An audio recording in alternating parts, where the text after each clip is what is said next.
early today, at my direction, the United States Armed Forces Sounds sick. conducted an extraordinary military operation in the capital of Venezuela. Overwhelming American military power, air, land, and sea, was used to launch a spectacular assault. And it was an assault like people have not seen since World War II. It was a force against a heavily fortified military fortress in the heart of Caracas to bring outlaw dictator Nicolas Maduro to justice. This was one of the most stunning, effective, and powerful displays of American military might and competence in American history. And if you think about it, we've done some other good ones, like the attack on Soleimani, the attack on al-Baghdadi, and the obliteration and decimation of the Iran nuclear sites just recently in an operation known as Midnight Hammer. All perfectly executed and done. No nation in the world could achieve what America achieved yesterday, or frankly, in just a short period of time. All Venezuelan military capacities were rendered powerless as the men and women of our military, working with U.S. law enforcement, successfully captured Maduro in the dead of night. That's crazy. It was and his wife. Dark.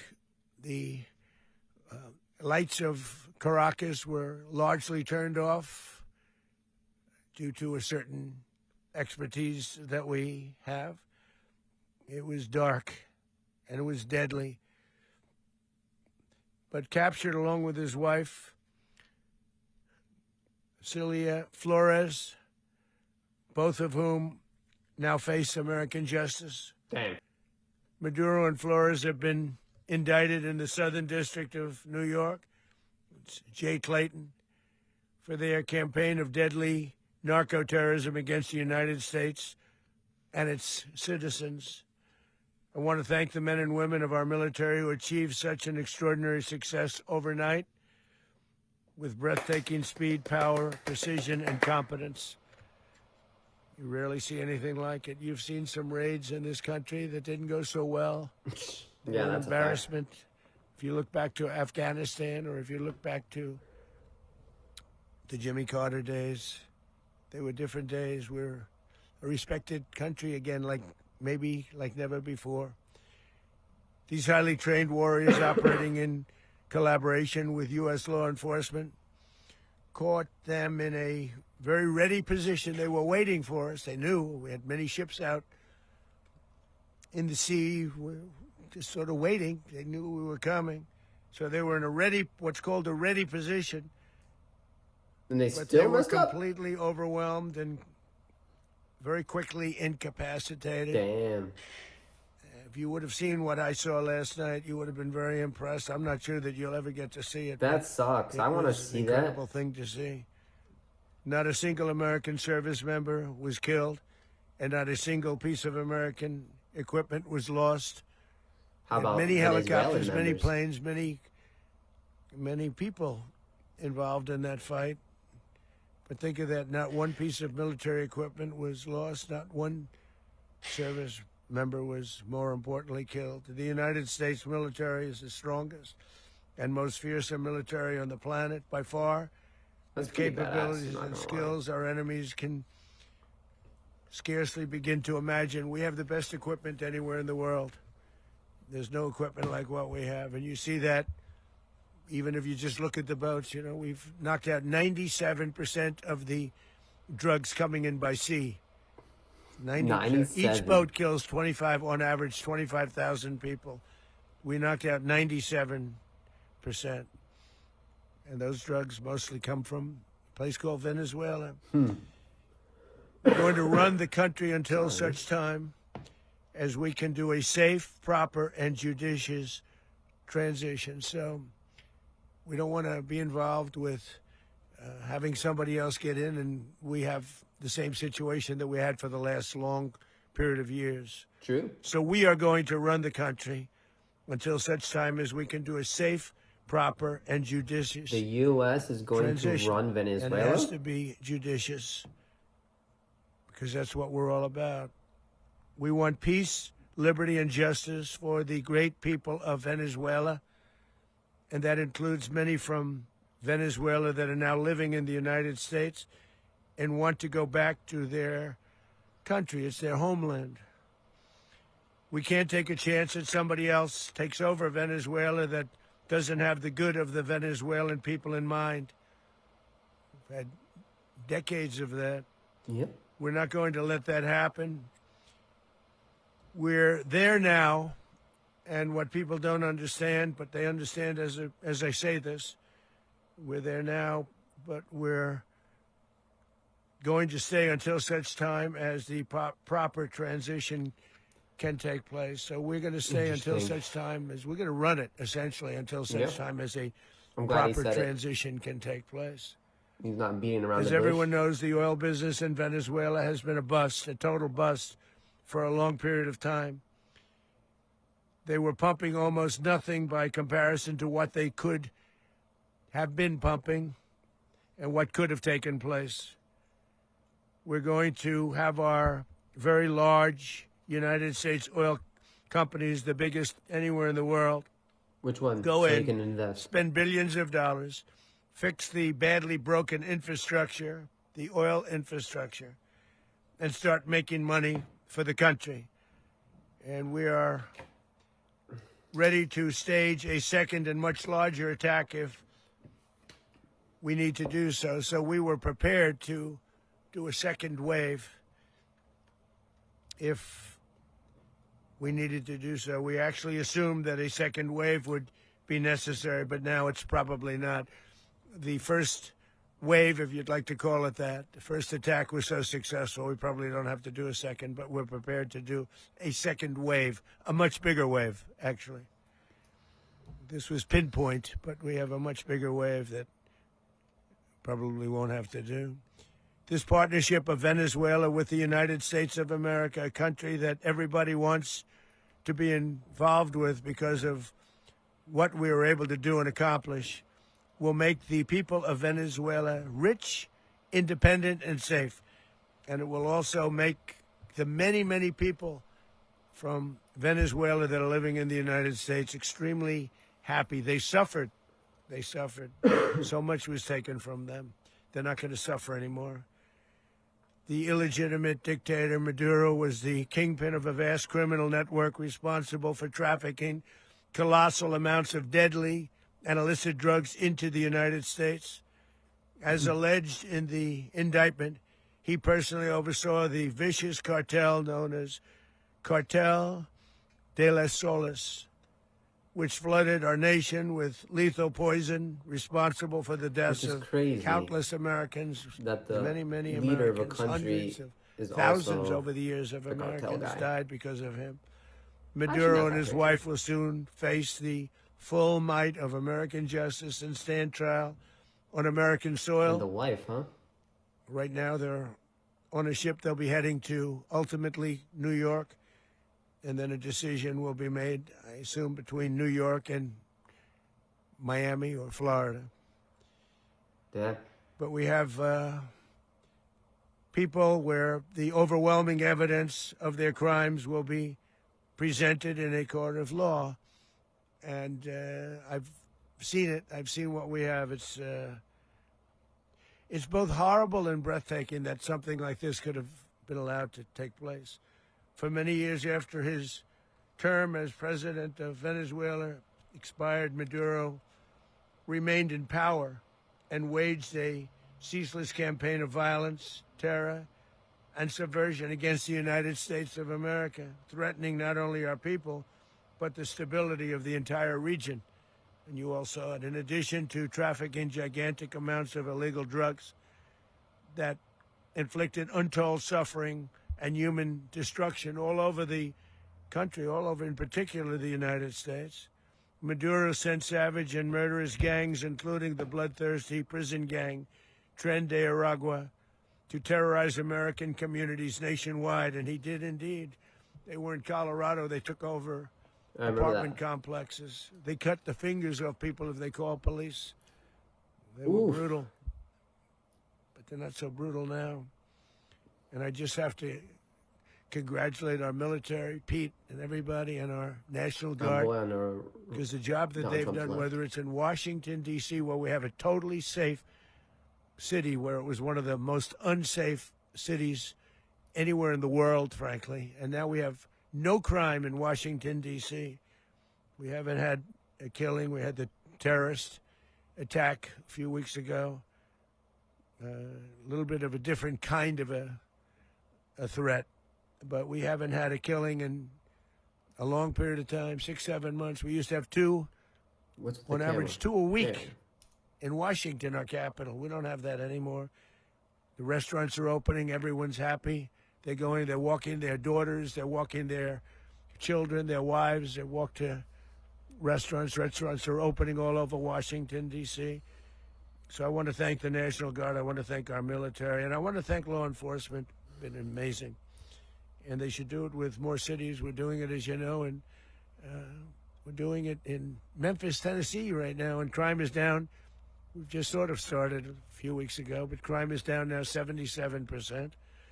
10? And the good governor of number. Louisiana called, great person, and he wanted us to help him, as you know, in a certain very nice part of Louisiana, and we have done that. And it was a rough section, and we have crime down. I understand it's down to almost nothing already after 2.5 weeks.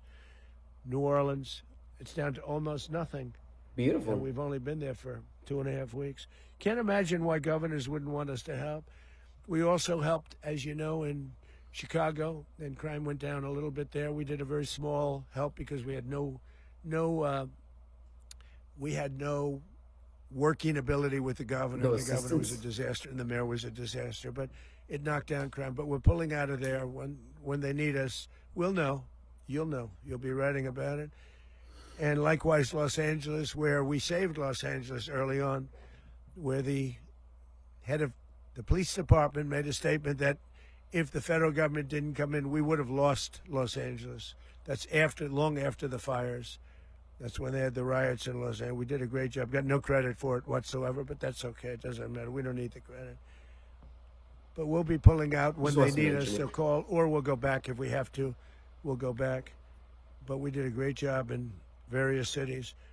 But the place that we're very proud of is Washington, D.C., because it's our nation's capital. We took it from being a crime-ridden mess to being one of the safest cities in the country. But the gangs that they sent raped, tortured, and murdered American women and children. They were in all of the cities I mentioned, Tren de Aragua. And they were sent by Maduro to terrorize our people, and now Maduro will never again be able to threaten an American citizen or anybody from Venezuela. There will no longer be threats. For years I've highlighted the stories of those innocent Americans whose lives were so heartlessly robbed by this Venezuelan terrorist organization. Really one of the worst. One of the worst, they say the worst. Americans like 12-year-old Jocelyn Nungary from Houston. Beautiful Jocelyn Nungary, what happened to her? They, as you know, they kidnapped, assaulted, and murdered by Tren de Aragua animals. They murdered Jocelyn and left her dead under the bridge. There was a bridge that will never be the same to so many people after seeing what happened. As I've said many times, the Maduro regime emptied out their prisons, sent their worst and most violent monsters into the United States to steal American lives. And they came from mental institutions and insane asylums. They came from prisons and jails. The reason I say both, they sound similar. Actually, prisons, a little bit more hostile, a little bit tougher. A mental institution isn't as tough as an insane asylum, but we got them both. They sent from their mental institutions. They sent from their I thought they jails, were the prisons. same, I'll be honest with They you. were drug dealers. They were drug kingpins. They sent everybody bad into the United States. But no longer. And we have But now a it's border actually a where good idea nobody gets through. if you're In from addition, that country and you're Venezuela trying to get bad people out of your unilaterally country. seized and stole American oil, American assets, and American platforms, costing us It is fun. billions and billions of dollars. They did this a while ago, but we never had a president that did anything about it. They took all of our property. It was our property. We built it. And we never had a president that decided to do anything about it. Instead, they fought wars that were 10,000 miles away. We built Literally. Venezuela oil industry with American talent, drive, and skill. And the socialist regime stole it from us during those previous administrations, and they stole it through force. This constituted one of the largest thefts of American property in the history of our country. Considered the largest theft of property in the history of our country. Massive oil infrastructure was taken like we were babies, and we didn't do anything about it.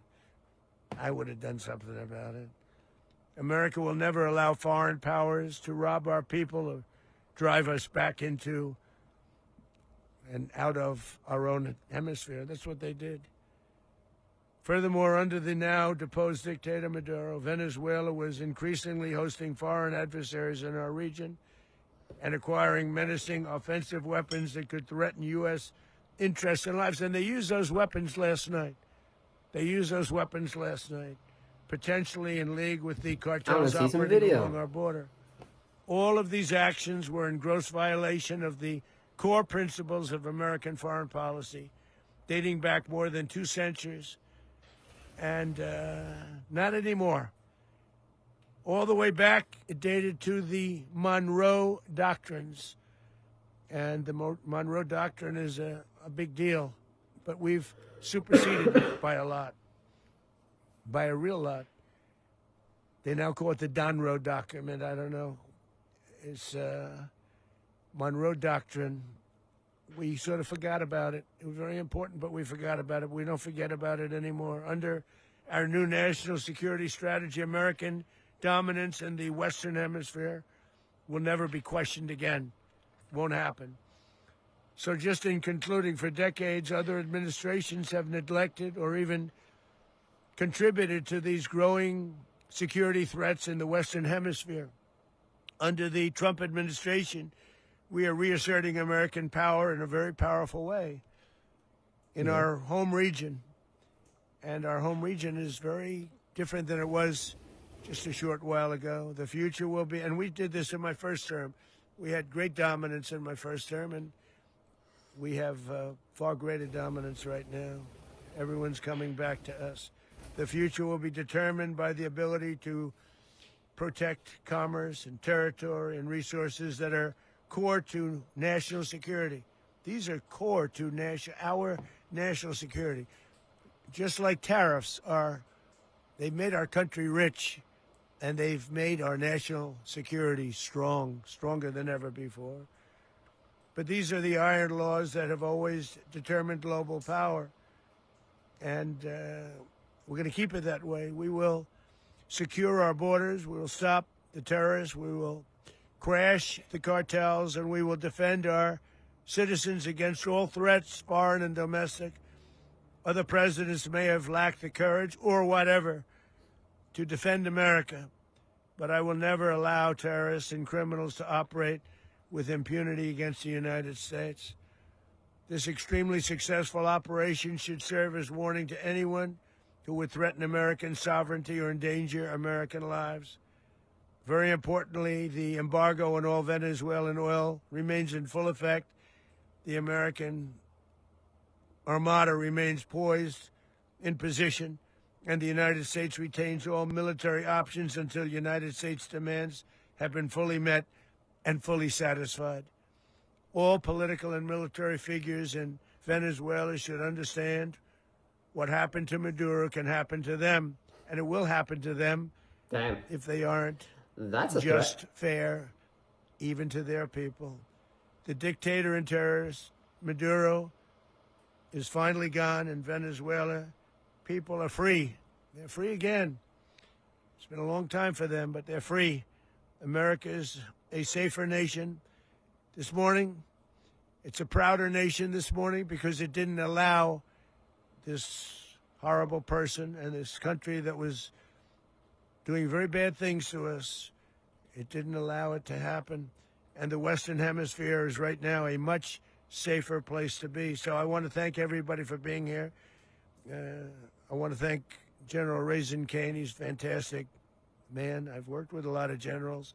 I worked with some I didn't like. I worked with some I didn't respect. I worked with some that just weren't good. But this guy is fantastic. I watched last night one of the most precise attacks on sovereignty. I mean, it was an attack for justice. And I'm very proud of him, and I'm very proud of our Secretary of War, Pete Hegseth, who I'm going to ask to say a few words. Thank you very much. Thanks, man. You got to go to sleep. Your voice is clearly Thank sick. you, Mr. President. Finally, a commander-in-chief the world respects and the American people deserve. And as the president said, words can barely capture the bravery and the power and the precision of this historic operation. A massive joint military and law enforcement raid flawlessly executed by the greatest Americans our country has to offer. American warriors are second to none, the best in the world and the best of our country. What all of us witnessed last night was sheer guts and grit, gallantry and glory of the American warrior. He makes me want to watch these I'm videos. simply humbled by such men. Much more. Such men. Come and I tip on, my dude. hat You have to our to chairman, Dan Raisin Kane, and all those Americans who stood watch last night. Our warriors are the elite of America, and again, President Trump has your back. No other country on planet Earth, and it's not even close, could pull this kind of operation off. And no other president has ever shown this kind of leadership, courage, and resolve. The most powerful combination the world has ever seen. As the president said, our adversaries remain on notice. America can project our will anywhere, anytime. The coordination, the stealth, the lethality, the precision, the very long arm of American justice, all on full display in the middle of the night. Nicolas Maduro had his chance, just like Iran had their chance, until they didn't and until he didn't. He effed around. You found out. President Trump is it. deadly serious about stopping the flow of gangs and violence to our country. Deadly serious about stopping the flow of drugs and poison to our people. Deadly serious about getting back the oil that was stolen from us. And deadly serious about reestablishing American deterrence and dominance in the Western Hemisphere. This is about the safety, security, freedom, and prosperity of the American people. This is America first. This is peace through strength. And the United States War Department is proud to help deliver it. Welcome to 2026, and under President Trump, America is back. I'd like to welcome now our Chairman Raisin Kane, to give a few more details about the operation. That was a good one. That was a good one, Pete. That was a good one, Thank Pete. you. Way to go. Thank you, Mr. Secretary. Thank you, Mr. I like President. this guy. He's nice. And good morning. Well, he sounds nice. Last night, on the order of the President of the United States and in support of a request from the Department of Justice, as the President said, the United States military conducted an apprehension mission in Caracas, Venezuela, to bring to justice two indicted persons, Nicolas and Cecilia Maduro. This operation, known as Operation Absolute Resolve, was discreet, precise, and conducted during the darkest hours of January 2nd and was the culmination of months of planning and rehearsal, an operation that, frankly, only the United States military could undertake. What I'd like to do this morning is talk to you through some of the preparation and the details without compromising any of our tactics, techniques, and procedures.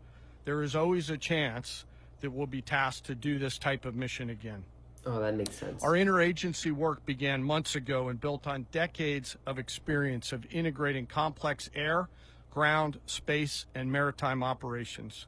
While the past 2 decades have honed the skills of our special operations forces, This particular mission required every component of our joint force, with soldiers, sailors, airmen, Marines, and Guardians working in unison with our intelligence agency partners and law enforcement teammates in an unprecedented operation. So everybody. We leveraged our unmatched intelligence capabilities and our years of experience in hunting terrorists. And we could not have done this mission without the incredible work by various intelligence agencies, including the CIA, NSA, and NGA.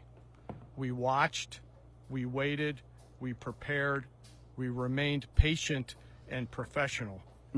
This mission was meticulously planned, drawing lessons from decades of missions over the last many years, many missions over these last many years. This was an audacious operation that only the United States could do. It required the utmost of precision and integration within our joint force. And the word integration does not explain the sheer complexity of such a mission. An extraction so precise it involved more than 150 aircraft launching across the Western Hemisphere in close coordination, all coming together in time and place to layer effects for a single purpose: to get an interdiction force into downtown Caracas while maintaining the element of tactical surprise. That's crazy. Failure of one 150? component of this well-oiled machine would have endangered the entire mission, and failure is never an option for America's joint force. Those in the air over Caracas last night were willing to give their lives for those on the ground and in the helicopters. Let me talk a little bit about the preparation. After months of work by our intelligence teammates to find Maduro and understand how he moved, where he lived, where he traveled, what he ate, what he wore, what were his pets, in early December, our force was set pending a series of aligned events. Damn. Key was choosing the right day to minimize the potential for civilian harm and maximize the element of surprise, and minimize the harm to the indicted personnel so, as the president said, they could be brought to justice. And as the president said earlier today, weather in Venezuela is always a factor this time of the year. And over the weeks through Christmas and New Year's, the men and women of the United States military sat ready, patiently waiting for the right triggers to be met and the president to order us into action. Last night, the weather broke just enough, clearing a path that only the most skilled aviators in the world could maneuver through. Ocean, mountain, low cloud ceilings. But when tasked with a mission, this organization does not quit. At 10:46 p.m. Eastern Time last night, the president ordered the United States military to move forward with this mission. He said to us, and we appreciated it, Mr. President, good luck and Godspeed. And those words were transmitted to the entire joint force. Over the course of the night, aircraft began launching from 20 different bases on land and sea across the Western Hemisphere. In total, more than 150 aircraft, bombers, fighters, intelligence, reconnaissance, surveillance, rotary wing were in the air last night. Thousands and thousands of hours of experience were airborne. Our youngest crew member was 20, and our oldest crew member was 49. And there's simply no match for American military might. Damn. As the night began, the 30 helicopters years, huh? took off with the extraction force, which included law enforcement officers, and began their flight into Venezuela at 100 feet above the water. As they approached Venezuelan shores, the United States began layering different effects provided by Spacecom, Cybercom, and other members of the interagency to create a pathway.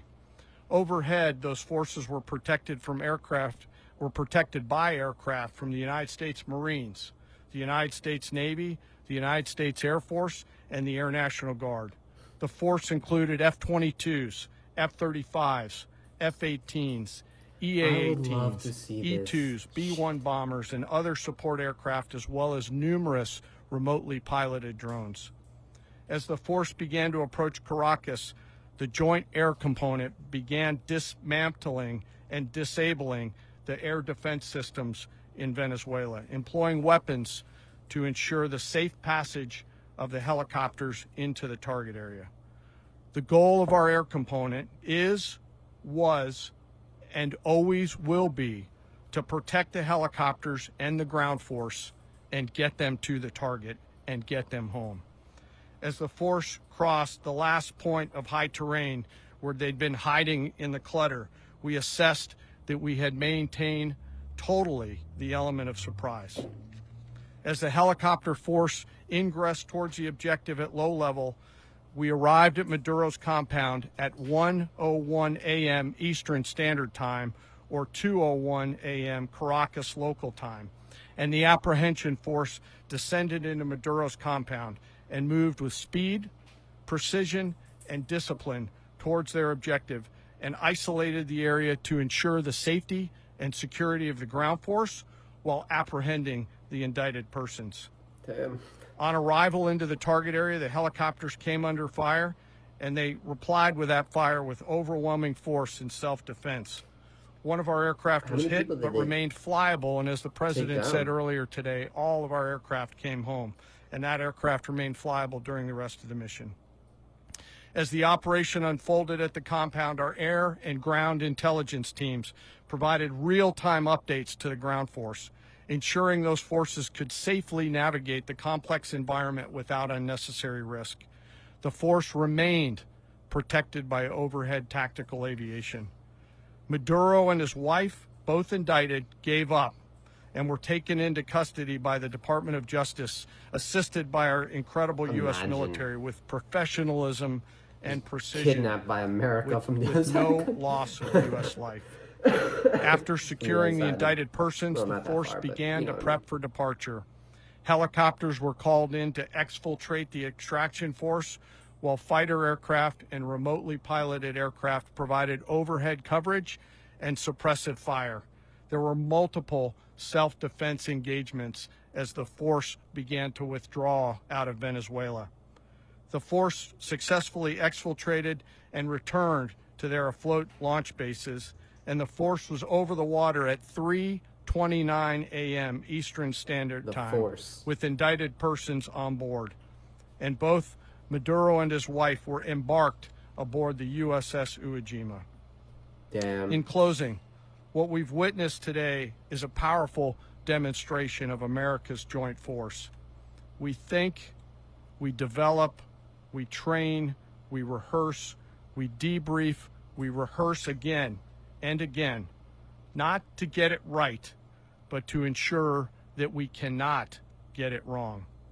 Our jobs are to integrate combat power so when the order comes, we can deliver overwhelming force at the time and the place of our choosing against any foe anywhere in the world.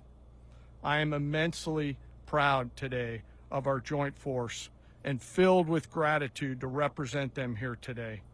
There is simply no mission too difficult for these incredible professionals and the families that stand by them and support them. As we stand here this morning, our forces remain in the region at a high state of readiness, prepared to project power, defend themselves, and our interests in the region.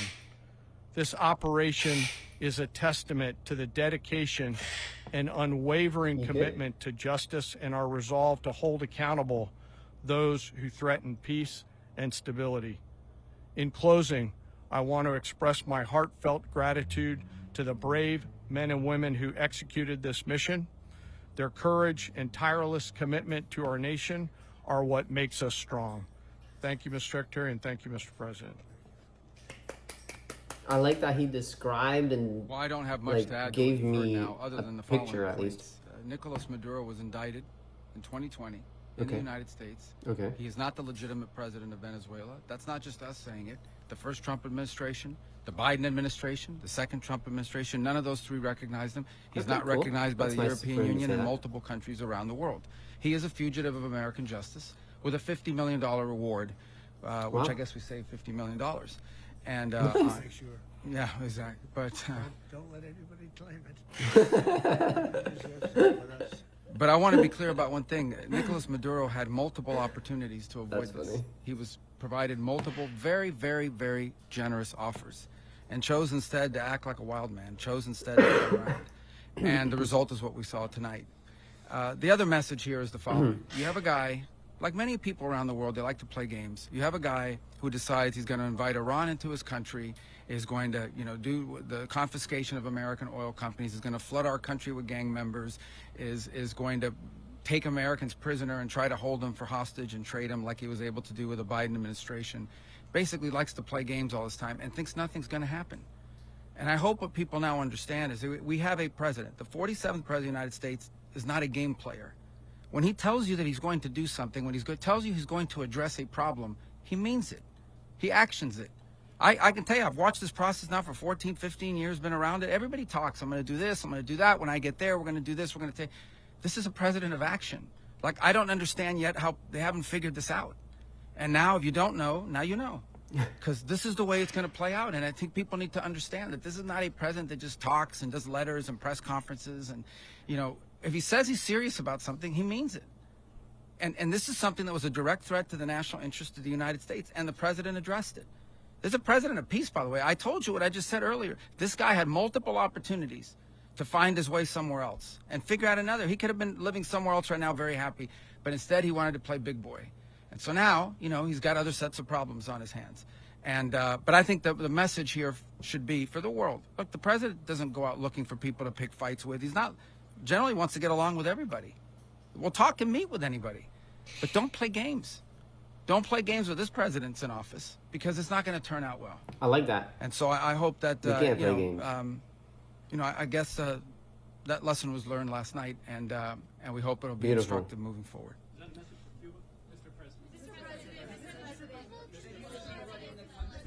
This man does not want to talk. He's tired. Please. Well, we're going to be running it with a group, and we're going to make sure it's run properly. We're going to rebuild the oil infrastructure, which will cost billions of dollars. It'll be paid for by the oil companies directly. They will be reimbursed for what they're doing, but that's going to be paid. And we're going to get the oil flowing the way it should be. As you know, it was just a minor flow. It was actually a minor flow for what they have. But we're going to run it properly, and we're going to make sure the people of Venezuela are taken care of. We're going to make sure the people that were forced out of Venezuela by this thug are also taken care of. President, does the U.S. running the country mean that U.S. troops will be on the ground? How will that work? Well, they always say boots on the ground. We're not afraid of boots on the ground if we have to have. We had boots on the ground last night at a very high level, actually. We're not afraid of it. We don't mind saying it. But we're going to make sure that that country is run properly. We're not doing this in vain. This is a very dangerous attack. This is an attack that could have gone very, very badly. Could have gone very badly. I can We could have lost a imagine. lot of people last night. We could have lost a lot of dignity. We could have lost a lot of equipment. The equipment is less important, but we could have lost a lot. And we're going to make sure that this is proper. We're there now. We're ready to go again if we have to. We're going to run the country right. It's going to be run very judiciously, very fairly. It's going to make a lot of money. We're going to give money to the people. We're going to reimburse people that were taken advantage of. We're going to take care of everybody. It's very important. We couldn't Let's let see how them that get away goes, with huh? it. They stole our oil. We built that whole industry there. And they just took it over like we were nothing. And we had a president that decided not to do anything about it. So we did something about it. We're late, but we did something about it. Yeah, please. Mechanism by which you're going to run the country? Are you going to designate a U.S. official Yes, to coordinate? it's Can you all just being unpack that? done right now. We're designating people. We're talking to people. We're designating various people, and we're going to let you know who those people are. Cool.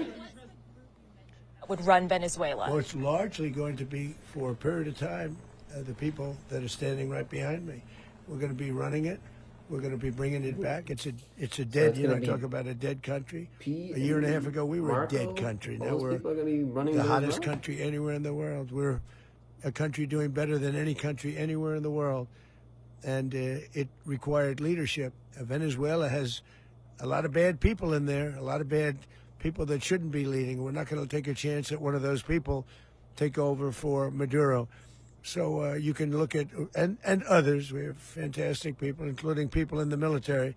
So we're going to have a group of people running it until such time as it can be put back on track, make a lot of money for the people, and give people a great way of life, and also reimbursement for people in our country that were forced out of Venezuela. Rubio would be. You said earlier today that you weren't going to back Machado to come back and be the opposition leader in your Fox and Friends interview. And then you also mentioned the vice president of Venezuela. Are you going to work with the vice president of Venezuela, or how do you foresee the relationship Well, I going? understand she was just sworn in, but she was, as you know, picked by Maduro. So Marco's working on that directly. He just had a conversation with her, and she's essentially willing to do what we think is necessary to make Venezuela great again. Very simple. She's willing to follow the orders. Mr. President, Colombian President Gustavo Petro, a couple weeks ago, he said he's got to watch his ass.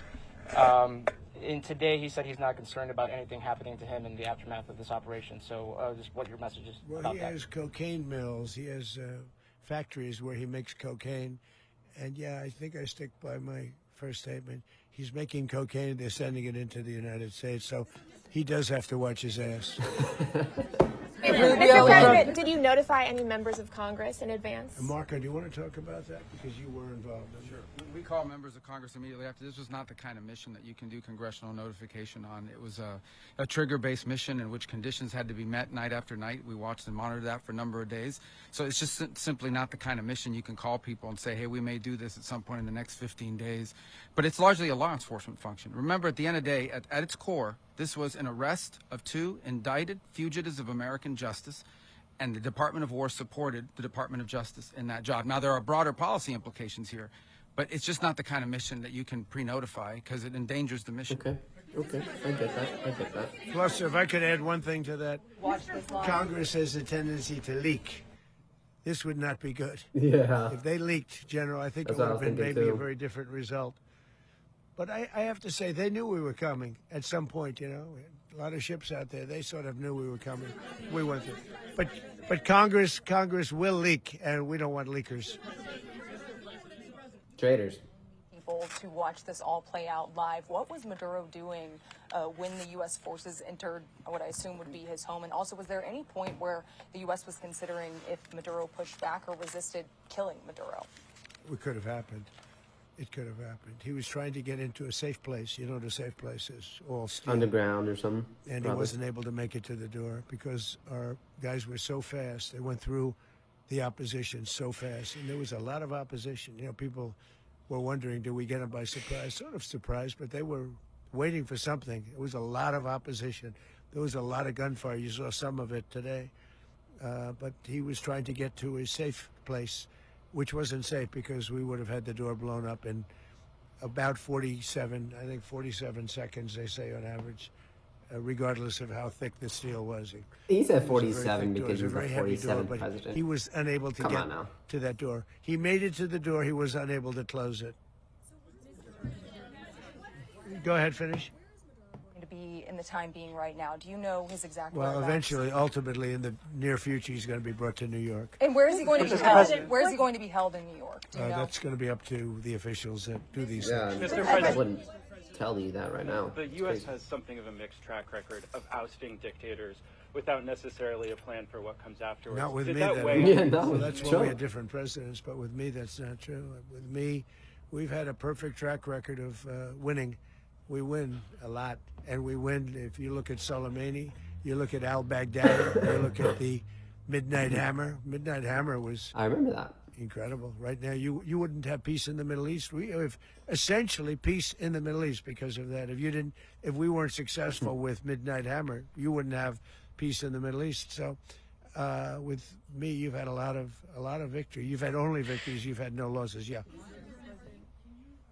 How long do you expect the U.S. to run Venezuela, and how soon As long do as you it want needs to. Venezuelan people to hold elections? So I'd like to do it quickly, but it takes a period of time. You know, we're rebuilding. We have to rebuild their whole infrastructure. The infrastructure is rotted. It's actually very dangerous. It's blow-up territory. Oil is very dangerous. It's a very dangerous thing to take out of the ground.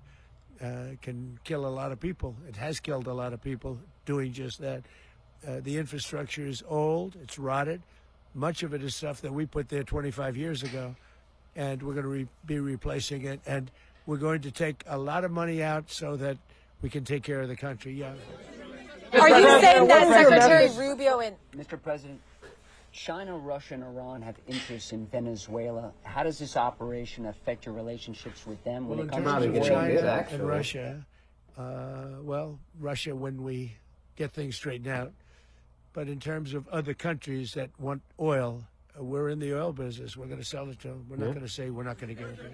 In other words, we'll be selling oil probably in much larger doses because they couldn't produce very much because their infrastructure was so bad. So we'll be selling large amounts of oil to other countries, many of whom are using it now, but I would say many more will come. Are you saying, Mr. President, are you saying that, Mr. President, are you saying that, oh, Mr. President, thank you. What is your message to the people of Venezuela today? Of course, the civilian population specifically, they have a lot of questions. What is your message to the people of Venezuela? That you're going to have peace, justice. You're going to have some of the riches that you should have had for a long period of time. It was stolen from you. But you're going to have peace and you're going to have safety. You're going to have justice. You're going to have a country. You're going to have a real country. You're going to have potentially a great country. You know, if you go back 20 years, maybe even a little longer ago, that was a great country. And they destroyed it. How the people in Venezuela Remember, I feel. said that if we lose this election, the United States will be Venezuela on steroids. That's what would have happened.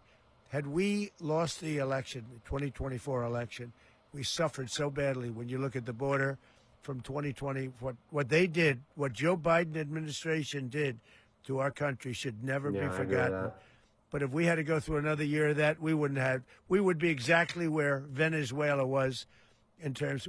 I used to say, if they win, we're going to be Venezuela on steroids, and that's what would have happened. President, thank you. Are you saying that Secretary Hegseth and Rubio are going to be running Venezuela, and will you be sending in U.S. military troops to provide? Team that's working with the people of Venezuela to make sure that we have Venezuela right. Because for us to just leave, who's going to take over? I mean, there is nobody to take over. You have a vice president who's been appointed by Maduro, and right now she's the vice president, and she's, I guess, the president. She was sworn in as president just a little while ago. She had a long conversation with Marco, and she said, we'll do whatever you need. I think she was quite gracious, but she really doesn't have a choice. We're going to have this done right. We're not going to just do this with Maduro, then leave like everybody else, leave and say, I'm sure let it go to hell. Listens to if we just left, it has zero chance of ever coming back. We'll run it properly. We'll run it professionally. We'll have the greatest oil companies in the world go in and invest billions and billions of dollars and take out money, use that money in Venezuela. And the biggest beneficiary are going to be the people of Venezuela. And also, I can't stress this strongly enough, the people that got thrown out of Venezuela that are now in the United States, and frankly, some want to stay and some probably want to go back, yeah. The country, and were any of the detained Americans? Well, right now they're very protected because nobody's going to mess with us. They're very protected. The people of, and we let them know that you better not touch one of them. Are you concerned that bad elements of the Maduro regime will remain in place? Well, we know who they are. We're on them, and they're acting much differently now than they would have acted 2 days ago. Yeah, I'm sure. Okay, wait, behind you, please. Mr. President, why is running a country in South America America first? Well, I think it is because we want to surround ourselves with good neighbors. We want to surround ourselves with stability. We want to surround ourselves with energy. We have tremendous energy in that country. It's very important that we protect it. We need that for ourselves. We need that for the world. And we want to make sure we can protect it. Yes, sir. Please, go ahead. Is there a message here for Cuba and Diaz-Canel? Well, Cuba's an interesting case. Cuba is, not doing very well right now. That system has not been a very good one for Cuba. The people there have suffered for many, many years. And I think Cuba is going to be something we'll end up talking about because Cuba is a failing nation right now, very badly failing nation. And we want to help the people. It's very similar in the sense that we want to help the people in Cuba, but we want to also help the people that were forced out of Cuba and living in this country. Do you want to say something about that, Marco, please? Well, I mean, I just gave you a statement a few minutes ago about, when the president speaks, you should take him seriously. So suffice it to say, Cuba is a disaster. It's run by incompetent, senile men, and in some cases, not senile but incompetent nonetheless. It has no economy. It's in total collapse. And by the way, they were, all of the guards that helped protect Maduro, this is well known, their whole spy agency, all that were full of Cubans. I mean, it's amazing. This poor island took over Venezuela in some cases. One of the biggest problems the Venezuelans have is they have to declare independence from Cuba that tried to basically colonize it from a security standpoint. So, yeah, look, if I lived in Havana and I was in the government, I'd be concerned, at least a little bit. Sketchy. Well, the president already announced a week ago that anything that's sanctioned, it's sanctioned oil, it's not going to be allowed to get there. So that's a pre-existing. The answer is yes. Yes.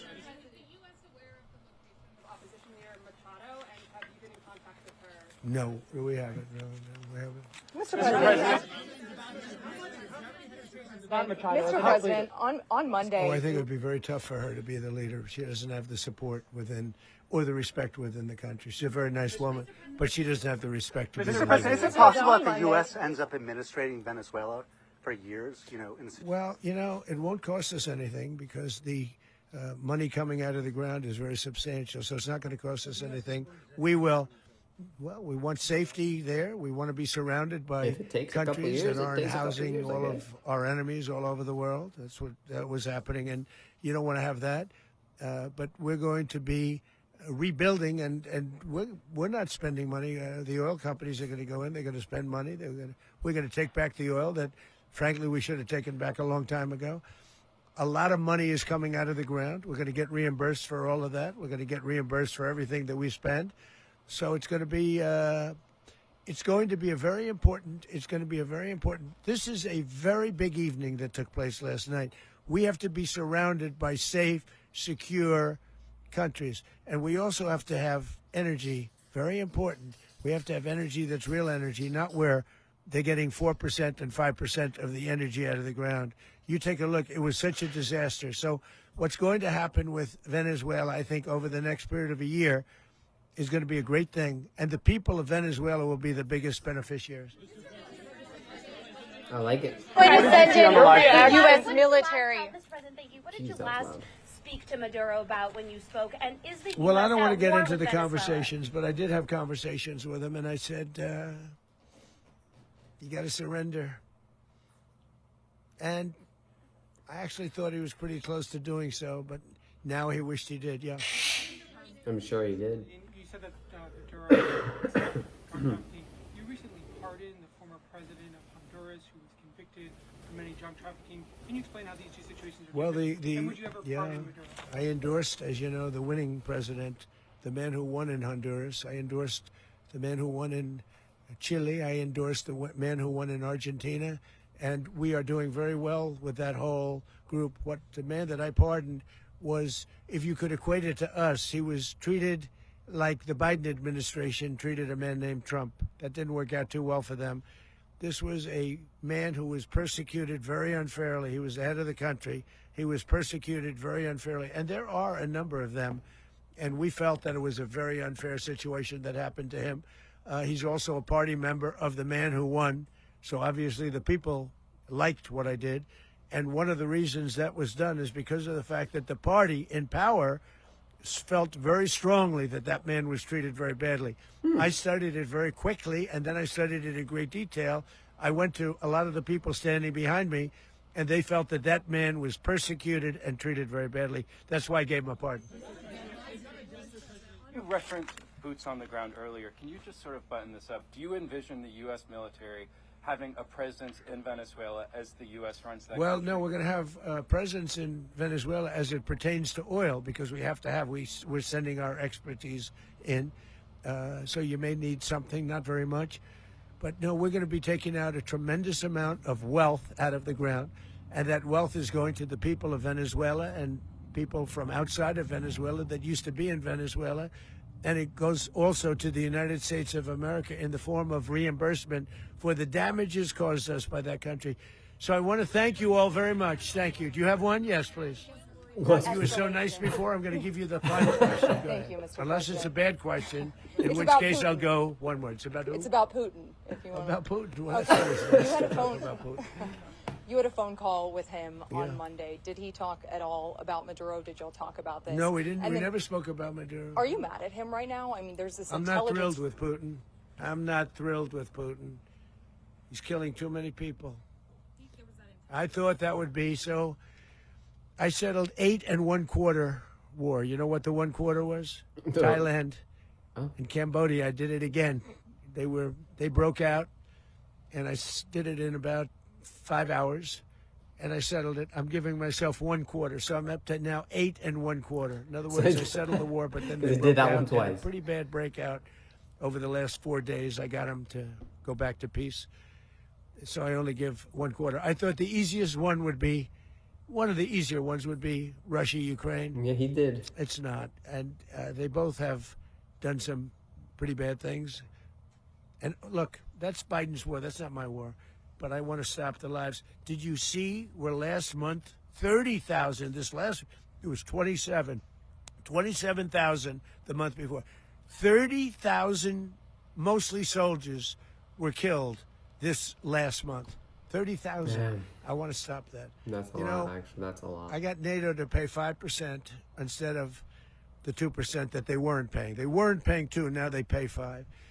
And we send them a lot of munitions. We send them a lot of things, missiles and various other things, a lot. And they pay. The United States is not losing money. We're probably making money on that. It's the last thing I care about. I just want to stop all those people. We're losing 25, 30,000 human beings. They come from 2 places that are very far away. But if I can stop, because it's something I've been pretty good at doing, deals, I guess. It's all a deal. Life is a big deal. Yeah. But he's not wrong. If I can stop that war and stop 30,000 young people, in addition to the fact that people are being killed in Kiev, people are being killed in other cities throughout, a much smaller number, but they're being killed, viciously killed. So I'm not happy about it. I thought that would be something that would get solved. We have Mr. Witkoff here. I think that we're making progress, but that's a war that should have never happened. If I were president, it would have never happened. Putin says it. Everybody says it. If I were president, that would have never happened. But I inherited that war. That was Joe Biden, Zelensky, and Putin. I came into the situation, and it's a mess. And I will say this. I watched an operation last night that was so precise, that was so brilliant. I mean, it was incredible. If we had our people, like this general and our people involved, that war would not have gone on very long, that I can tell you. That war, to use an old term, that war has become a bloodbath, and we want it to get stopped. Thank you very much, everyone. Thank you, Mr. President. That was actually pretty insightful. Just put that in. What do you guys think? What do you guys think about all this stuff? So the U.S. right now, I wrote down a little bit of notes, is, from what I gathered, is now, so Maduro and wife, they're getting tried. U.S., Pete, Hegseth, Rubio, and he said a team of people plus Venezuela are in Venezuela now trying to run the place with the vice president there, but who was appointed by Maduro? So that is kind of an issue, Hey, you want to stop? I'm talking to these people. Give me 5 minutes. Anyways. Trump does say he is willing to fight more. That's something I want to know. It sounds like it's all done, everything is good, but why constantly mention that there's a possibility of fighting more? Who knows? Maybe there's a reason. I'm not a war guy. I don't know. But yeah, I want to know what you guys think. Did you think it was a great idea? I honestly think it's a good idea.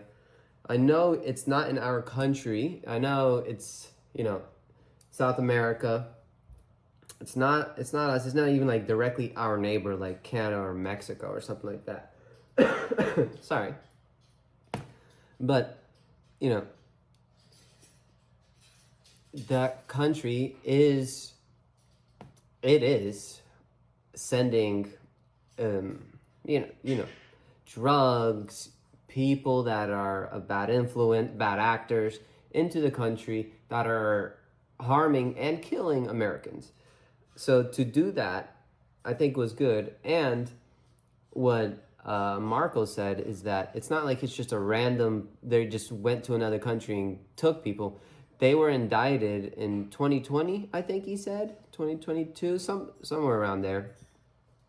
So they're fugitives with a $55 million bounty that, like he said, he saved. Yeah, so overall, I think it's great. I didn't see that coming. Kind of like the Midnight Hammer thing that happened. It was insane. It would be cool to see footage, but I can understand why they won't show it because of, them possibly having to do that again in the future. Interesting. Very, very interesting.